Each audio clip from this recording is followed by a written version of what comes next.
Oh, welcome back to Call for Help. There's no need to buy one of those fancy cameras. You know, they have the that make the panoramic pictures. Or one of those, Advantix things that has the, all you really need is Photoshop. Here to show us how to do it, DV Garage's Alex Lindsay. Happy 2004. Happy 2004. And I understand we have other reasons to celebrate. Congratulations.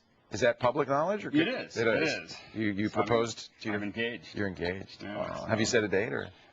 It's a little early. You just proposed.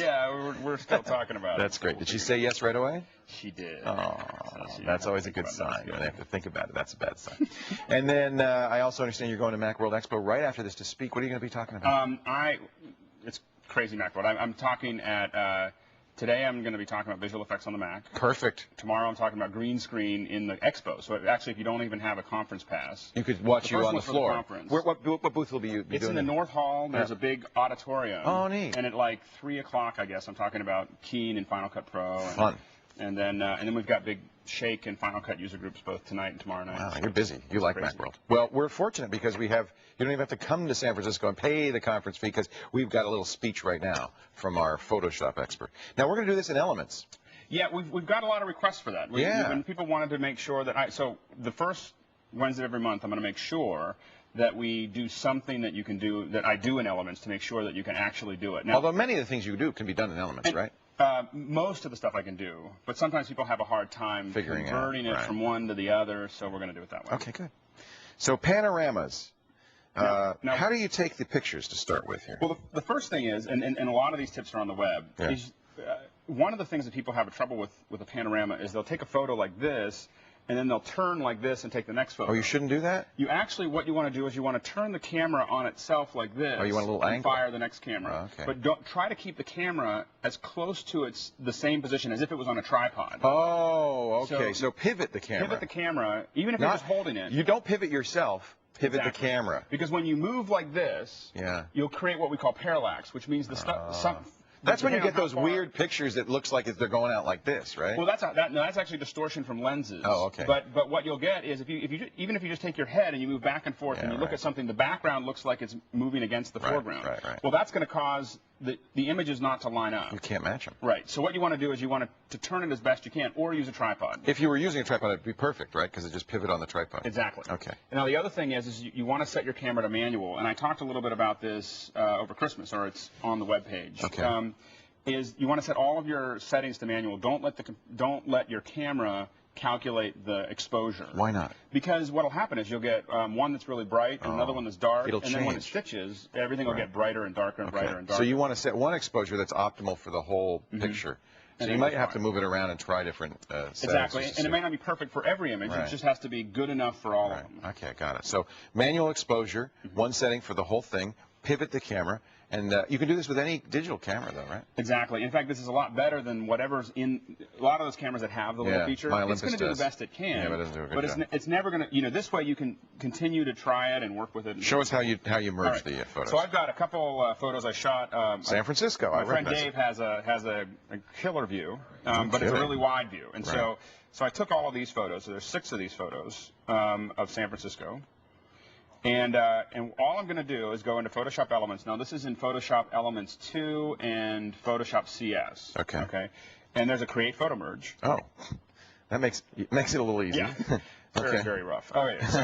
So what it did is it found all of these files. But they're not in the right order, I would It doesn't matter. It's listing them out here. I could go and get a folder if I wanted to, or I can just open all the files and simply say. So does it care what order? It even can figure that out? It's going to figure all of it out. So now what it's doing is it's grabbing all the images. Alex, you're out of work. I know.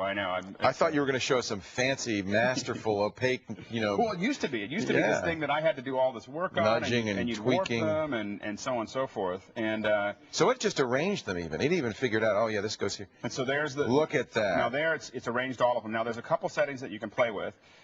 You have perspective. Now, this is actually a little bit more accurate. So if I click on perspective, and it might take me a second to do that, what it's actually going to do is there is a distortion from the lens, especially one like this because it's a wide angle lens. Yes. And so some curvature it adds to the picture. Exactly. So what this is going to do is take that into account. So here you can see that. And then you'd crop this, obviously, because you crop it. You can change where the vanishing point is here, so it'll kind of. Oh, look at that! You can decide where it's going to stretch and where it isn't. here. Goodness. So let's say. So it's doing a Mercator projection kind of thing. Exactly. It's just projecting these onto a sphere. Or I guess it's the opposite of a Mercator. Yeah, well, it's projecting them onto a sphere to make them work. Now, you can use advanced blending and cylindrical mapping. These will help sometimes blend the images a little bit more effectively. Is it identical in CS, this tool? The only difference between the Elements version and the CS version is the CS version will let you save all these plates back out separately on different layers. Okay. So then you could tweak it some more. You could keep on tweaking and blending, and this one won't let you do that. So. But it does it looks like it does a darn good job. No, it does a really good job. By itself. Yeah, it just pushes them right through. So look at that. Look at that. There it stitched them together. And now what I can do is simply take my crop tool. Still learning a little bit about where everything is in Elements. But here we go. And that's gorgeous. And so now I've taken all of those. I'm so jealous. Dave's got a nice place. Yeah, he does. Wow. The wonders of rent control and San Wow. Isn't that where Nash Bridges used to live? I think he has Nash Bridges' old house. It's pretty close. It's up near Coit Tower. Yeah, that's what it looks like, yeah. Anyway, so that's but that's all 6 images, and then they've been put together in a nice high resolution. If you have like a 4-megapixel camera or a 3-megapixel camera, this is getting near poster size as far as the kind of quality. You could print it that big. I mean, if you shot at full resolution. Wow. This is a kind of a lower resolution version. Now, there is some exposure things here. And you might have to go back and do a little, use your clone tool to lighten it up, or use a dodge and burn tool. Mostly what you need to do. But it's pretty seamless. But it's done a pretty good job at pulling that together. Wow, I mean, even the bridge looks straight. I mean, it's amazing. Yeah, and I had it a little rotated, so you could rotate it back and so on and so forth before you cropped it. A good reason to take a look at Photoshop Elements. It sounds like you can do a lot of good. I have to admit, I didn't even know Photoshop. That's impressive. The photo merge, I was working on something else, and I just saw it, and I was wondering what it was, and I threw some stuff in, and it was, a lot of my friends hadn't even seen it, so it's great. And there's about a $600 difference in the program, so you might want to take a look at Photoshop Elements. Good. I hope you'll do some more. We'll look forward to seeing you at Macworld Expo. Those of us who are in San Francisco, and congratulations to you and what's your fiance's name? Carlita. Carlita. Congratulations to you and Carlita. That's wonderful news. That's really neat. If you want to read all about it, details, of course, as always, on our webpage. Create panoramic pictures, really, with a click of a button. I thought this was going to be much harder. Our address, techtv.com/call for help. And, of course, Alex Lindsay comes to us courtesy of DB Garage. You can visit that site, and a great site, too, dbgarage.com. Some great products, great way to find out how to do 3D and 2D compositing and special effects. Thanks, Alex. Thank you.